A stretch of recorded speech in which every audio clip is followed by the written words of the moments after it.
এর জন্য রোগ মুক্তির কারণ এমন কোন রোগ নেই পৃথিবীতে, শারীরিক এবং মানসিক সব রোগের ঔষধ এখানে আছে। আল্লাহ পাক বলেন, আকুল্লিল মুমিনিনা ইয়াগুদ্দু মিন আবসারিহিম ওয়া ইয়াহফাযু ফুরুজাহুম যালিকা আযকা লাহুম ইলা আখিরি আয়াত।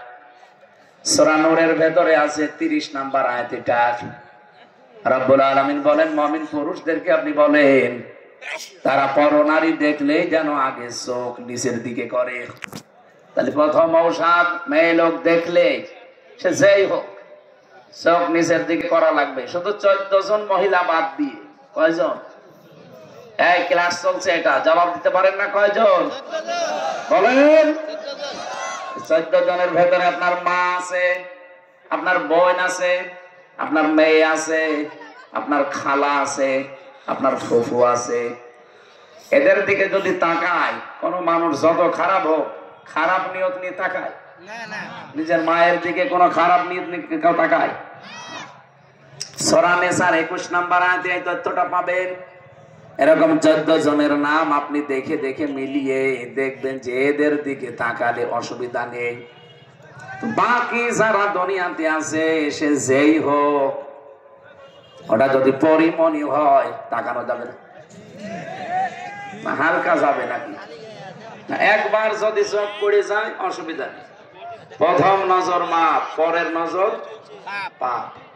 এই জন্য এরকম কিছু যদি সামনে পড়ে একবার তাড়াতাড়ি দেখে চোখ ফিরিয়ে নেবে, নাকি 1 মিনিট বলে একবার দেখা যখন যায় যাচ্ছে, একবার আমি 1 মিনিট তাকিয়ে থাকলাম না। চোখ যদি এরকম পড়েও যায় সঙ্গে সঙ্গে নিচের দিকে করবেন। আমি আবার বলছি, মেয়ে লোকের দিকে তাকানো যাবে না তা না। কয়জন বলেন বলেন? 14 জন বাদ দিয়ে দুনিয়ায় কোন মহিলা যদি সামনে পড়ে, সে যেই হোক, ও যদি চাচাতো বোন হয় হবে না, মামাতো বোন। অনেকে মনে করে ভাবি তো মায়ের মতো, এ আর কি অসুবিধা নেই। কে বলিস আপনাকে? আপনার ভাই মরে গেলে যে ভাবির সাথে আপনার বিয়ে জায়েজ আছে আপনি টের পাচ্ছেন? আপনার বাবা মরে গেলে আপনার মায়ের সাথে আপনার বিয়ে জায়েজ আছে? বুঝতেছেন কথা? বুঝতেছেন? তাহলে উল্টা পাল্টা ফতোয়া বের করবেন না যে ভাবি আমার মায়ের মতো। কিসের মায়ের মতো? এগুলো সব শয়তান শিখিয়েছে আপনাকে। এই পৃথিবীতে পুরুষ মানুষের জন্য সবচাইতে ভয়ঙ্কর হচ্ছে 2 জন নারী। নবীজি বলেন এরা মৃত্যুর মতো, একটা ভাবি আর একটা শালী। ভাবি আর শালী যাদের আছে হাত তোলেন তো। ওই এলাকায় বিয়ে শাদী বন্ধ হয়ে গেছে। ঠিক আছে, আল্লাহর ওলি এখানেও আছে। খুব চিন্তা ভাবনা কিন্তু এই 2 জায়গায় ঈমান রাখা এখানে বড় কঠিন হয়ে দাঁড়ায়। কারণ শয়তান এই জায়গায় এত বড় বড় জাল পিছায়, আপনি সে জাল থেকে মুক্ত হওয়া বড় কঠিন। নেক্সট সুরতে শয়তান এখানে এসে ধোকা দেয় যে শালী ছোট বোনের মতো।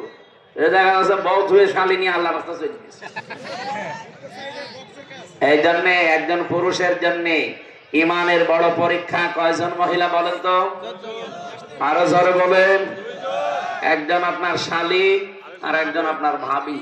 নবীজি বলেন 2টাই মরণের সমতুল্য। মৃত্যু দেখলে মানুষ যেমন ভয় পায়, এই 2টার থেকে যেন এরকম ভয় পায়। এই কথা বুঝতেছেন? এই অসুখ ওর যদি ভালো লাগে মাটিতে বসতে, সমস্যা কি? থাক, বাড়িতে যে পোশাক ধুয়ে দেবেন। ঠিক আছে। দ্বিতীয় নাম্বার, একজন মেয়ে লোকের জন্য 2 জন পুরুষ মানুষ সবচাইতে বড় ভয়ঙ্কর। এদের কাছে ঈমান রাখা না রাখা কষ্ট হয়ে পড়বে। আল্লাহর নবী এই 2 জন পুরুষকেও মৃত্যু সমতুল্য ঘোষণা দিয়েছেন। একজন দেবর, নাম কি? 2 নাম্বার দুলা ভাই। আমি বেঁচে গেছি যে আমি কারো দুলা ভাই। চাচা তো মামা তো খালা তো আছে, তো নিজেরটা আর নেই। ম্যাডামই একেবারে লাস্ট, তো আমরা কেউ দুলু ভাই বলে ডাকে না, আপনারা ডাকেন না। দোলা ভাই যাদের আছে মেয়েরা সাবধান থাকবেন এই জায়গায়। না, এখানে দায়িত্বশীল যারা বাবা বড় ভাই এরা কিন্তু গুনাহগার হয়ে যাচ্ছি আমরা। আমার নিজের ছোট বোনকে বাবা তার মেয়েকে দোলা ভাইয়ের কাছে আল্লাহ রাস্তায় দিয়ে উনি সুবহানাল্লাহ তাসবিহ টিপতেছে। অসময়ে মসজিদে বসে বসে সুবহানাল্লাহ পড়ছে। কি দাদা আপনি অসময়ে মসজিদে সুবহানাল্লাহ পড়েন মানে? এখন কি সময় মসজিদে আসার? না, বাড়িতে তো থাকা যাচ্ছে না। ওই মেজ মেয়ের দেবর এসেছে, আমার ছোট মেয়ে নিয়ে যাই আর কি ফাজলামি চলছে, বাড়িতে আর থাকতে পারলাম না, এই জন্য মসজিদে এসে সুবহানাল্লাহ পড়ছি। ওর সুবহানাল্লাহ মাথার উপরে উঠবে? বলেন, আপনার মসজিদ থেকে আগে বের হন, আগে যে আপনার ছোট মেয়েকে ওখান থেকে সরান, তারপরে একবার বলেন সুবহানাল্লাহ, যে আল্লাহ তুমি পবিত্র। আল্লাহ যেমন পবিত্র, আল্লাহর বিধানও পবিত্র না? কথা বললেন না কেন? তো এখানে যে বিধানটা ছিল আল্লাহর, এই বিধানের নাম কি? পর্দা। নাম কি? এই যে শালীর সাথে দোলা ভাইয়ের এখানে পর্দা ছিল না, এই বিধানটা আপনি নষ্ট করে মসজিদে সুবহানাল্লাহ পড়ছেন, জীবনও হবে না সুবহানাল্লাহ। কারণ আল্লাহ পবিত্র, তার বিধানও আপনাকে পবিত্র রাখা লাগবে, পরিবারকে, সমাজকে, রাষ্ট্রকে। আর আমরা এটাই চাই। আপনি এইটাকে যদি কেউ রাজনীতি মনে করে, এই যে চাঁপাইনবাবগঞ্জের হারুন আর হারুনের বউ দুইজন মিলে এই আগস্টের 5 তারিখের পর থেকে আরম্ভ করেছে যে দেশের আলেমরা, ধর্ম ব্যবসায়ী এরা রাজনীতি করে, এমনকি একটা দলের নাম ধরে বিষোদ্গার করে। এগুলোর মাথা খারাপ হয়ে গেছে। কারণ বাংলাদেশে আন্তর্জাতিক যে জরিপগুলো এখন মাসে মাসে প্রকাশ পায়, আর কিছু মানুষের মাথা খারাপ হয়ে যায়। আপনি টের পাচ্ছেন দেশের অবস্থা এখন? খ্রিস্টানরা রিপোর্ট পাঠিয়েছে, আমরা বানাইনি ভাই।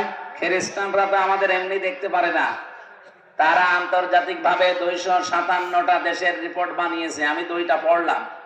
এটা এই দেখে কোরআন শরীফ আমার সামনে, আমি বানিয়ে বলছি, আমি 2টা পড়েছি। 1 নম্বরে 257টা দেশ পৃথিবীতে। মাইক্রোসফট নাম শুনেছেন? এটা তো সব মুসলমানরা চালায় নাকি? এরা রিপোর্ট বের করে জানাচ্ছে 257টা দেশে যারা ক্ষমতায় ছিল, এর ভেতরে 10 জন সবচাইতে নিকৃষ্ট মানুষ। তার 1 নম্বরে হাসিনা, 2 নম্বরে বাশার আল আসাদ, 3 নম্বরে নেতানিয়াহু। যাদের নাম বলছে সব তো আল্লাহর ওলি। যাই হোক, আমি কিছু মনে করতাম না, কিন্তু 1 নম্বরে নামটা আমাদের কন্যা। কি কন্যা পেলাম আমরা বলেন? এমন একটা কন্যা পেয়েছি, ওনার নাম পৃথিবীর নিকৃষ্ট মানুষদের তালিকায় 1 নম্বরে। এটা কি আমি বানিয়েছি? বলেন তো, পৃথিবীর মানুষের তৈরি করা তালিকায় যদি উনি একটা হাসি মানুষ, ওনারা কেন 1 নম্বরে দিয়েছে? আয়না ঘরের কারণে। এটা যে মানবতার সাথে কত বড় কৌতুক, আমি নিজে তো টের পেয়েছি। 10 দিন, 3 বছর জেলে থেকেও আমি এত কষ্ট পাইনি। ওই 10 দিনে যে ঝড় আমার উপর দিয়ে গেছে। আর যারা 8 বছর পড়ে আছে, ব্যারিস্টার আরমানের মতো, আমান আজমির মতো 10 বছর পড়ে আছে, বলেন তো তারা কি অবস্থায় পার করেছে? 8টা বছর, 10টা বছর। নিজেকে ওই জায়গায় একটু দাঁড় করান, আপনি 5 দিন থাকতে পারবেন? এই অবস্থা তৈরি করার পরে তারা তালিকা বের করেছে যে পৃথিবীর নিকৃষ্ট মানুষ এই মেয়েটা। এত কঠিন হতে পারে মানুষের হৃদয়। রিমান্ডে আমার আগে একজনকে নিয়ে গিয়েছিল, ওই সময় ছাত্র দল করত, চট্টগ্রামে বাড়ি। ও আমার ওর পরে আমার সিরিয়াল ছিল যে আমারে নিয়ে আমার নখগুলো তুলবে। এই যে পুলিশ বসে আছে, এরা এগুলো করবে। এরা না, এদের ভাইরা। এদের বললে তো ঝামেলা, কারণ আমার দোলা ভাইও পুলিশ। ছাতাবাজ এই দোলা ভাই ঘাড়ে পড়বে। যে আমি পুলিশ সব দেখলে দোলা ভাই মনে হয় না। আমরা এমনি শ্রদ্ধা সম্মান করি এদেরকে, কারণ যেই 2টা চোখ, একটা আল্লাহর ভয়ে কাঁদে, আর এদের মতো যারা জনগণের জান মাল ইজ্জত আবরু পাহারা দেয়, এই 2টা চোখ আল্লাহ জাহান্নামে দেবে না। এই জন্য আপনারা যারা প্রশাসনে আছেন, এই চাকরিটা শুধু চাকরি না, এটা একটা ইবাদত মনে করবেন। কারণ নবীজি তাদের নাম ধরেই বলেছে এদেরকে আল্লাহ পাক কোনদিন জাহান্নামে এই চোখ এক জায়গায় জ্বালাবেন না। সুবহানাল্লাহ বলতে পারেন না? তাহলে এই পোশাকটা পরে যে দায়িত্বে আছে, এটা কি শুধু দায়িত্ব? এটা একটা ইবাদত। অথচ এই দায়িত্বটাকে এই 15.5 বছরে যারা ছিল, এই পোশাকটার অমর্যাদা করে ফেলেছে কিছু কোলাঙ্গার অফিসার। উপর থেকে যা নির্দেশ দিছে এরা তাই পালন করতে গিয়ে আজ এখন আমরা এই পোশাকটাকে অনেকে ঘৃণা করি না। পোশাকটার সমস্যা না, সমস্যা হয় কিছু মানুষের। আল্লাহ তাদের যেন ডবল শাস্তির ব্যবস্থা করে। পৃথিবীতে যে যতটুকু অপরাধ করবে ওই অপরাধের ডবল শাস্তি আল্লাহ দুনিয়া আখিরাত মিলে তাকে দান করবে। এই জন্য যাদের কারণে এদের এই বিভাগটা আজকে নষ্ট, মানুষের কাছে কালার হয়ে আছে, আল্লাহ যেন তাদেরকে না ছাড়েন। এমন দৃষ্টান্তমূলক শাস্তির ব্যবস্থা যেন আল্লাহ করেন, তারা যেন নিজ থেকে অন্তত তওবা করার সময় আর না পায়। কারণ তাদের তওবা কবুল হবে না। মানুষ যখন অপরাধ করতে করতে সীমা অতিক্রম করে চলে যায়, তখন আল্লাহ বলেন ইন্নামা নুমলি লাহুম লিয়াজদাদু ইসমা ওয়া লাহুম আযাবুম মুহিন। মানুষ যখন পাপের বোঝা ছাড়িয়ে যায় তখন তাদেরকে অপমানজনক শাস্তি দেয়। আমরা আগস্টের 5 তারিখের পর থেকে দেখতে পাচ্ছি জালেমদের আল্লাহ যা দিয়েছে এর চাইতে অপমান আর কি করবে। এখনো অনেক বাকি আছে যাদের অপরাধ বেশি তাদের। আমার মনে হয় এই মুহূর্তে বাংলাদেশে যদি বেনজির সাহেব উনি এমনি হঠাৎ করে এরোপ্লেন থেকে পড়ে যায় অথবা হেলিকপ্টার থেকে পড়ে আপনার এই রাজশাহী দুর্গাপুরে এই দাউকান্দি বাজারে বসে আছে, যখন পিটিয়ে মেরে ফেলবে না?